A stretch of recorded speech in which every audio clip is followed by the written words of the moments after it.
Today I want to talk to you about the anguish of the father.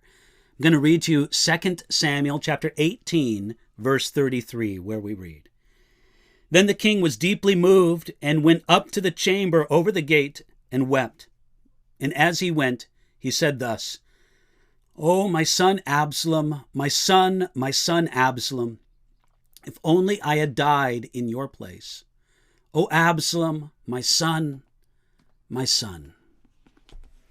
Absalom's rebellion crumbled as quickly as it seemed to first succeed.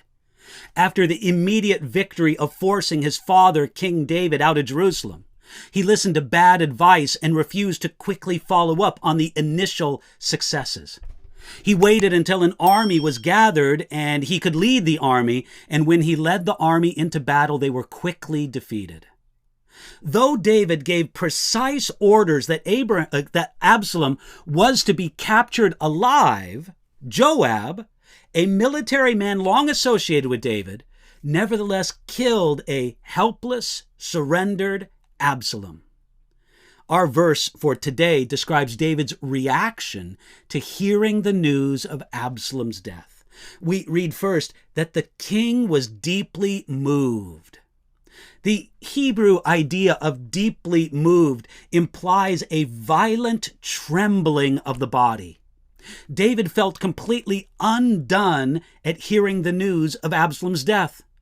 Now, certainly David knew that this might happen, yet he was this moved at hearing the news.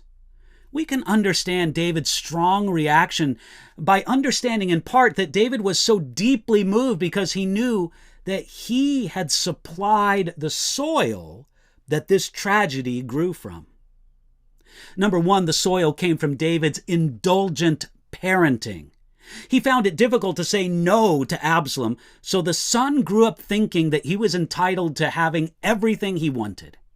In part, David's grief came from knowing that if he had done a better job bringing up this privileged son, he might be alive today. Secondly, the soil came from David's sin with Bathsheba and murder of Bathsheba's husband Uriah, after which God promised David, and I'm quoting now from 2 Samuel chapter 12, "The sword shall never depart from your house because you have despised me and have taken the wife of Uriah the Hittite to be your wife. I will raise up adversity against you from your own house." The tragic and violent death of Absalom was a partial fulfillment of this promise. Then third, the soil that this tragedy grew from came from David's own sinful indulgence of his passions and his smaller rebellions against God, which sins and weaknesses were magnified in his sons. Like any parent, David wished his sons and daughters would turn out better than he did. Yet often, the small sins in the parent are magnified in the children. Quite to his own horror, David found this to be true regarding Absalom. There is a subtle revelation of this in David's anguished cry, "Oh, my son Absalom, my son Absalom." David mourned so much for Absalom because he really was his son. David saw his sins, his weaknesses, his rebellion exaggerated in Absalom. G. Campbell Morgan explained this idea. Quote, he said, "This surely had a deeper note in it than that of merely half-conscious repetition of words occasioned by personal grief. The father recognized how much he was responsible for the son. It is as though he said, 'He is indeed my son. His weaknesses are my weaknesses. His passions are my passions. His sins are my sins.'"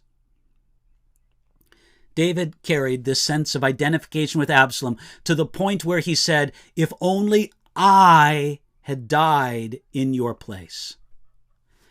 David wanted to die in the place of his rebellious son.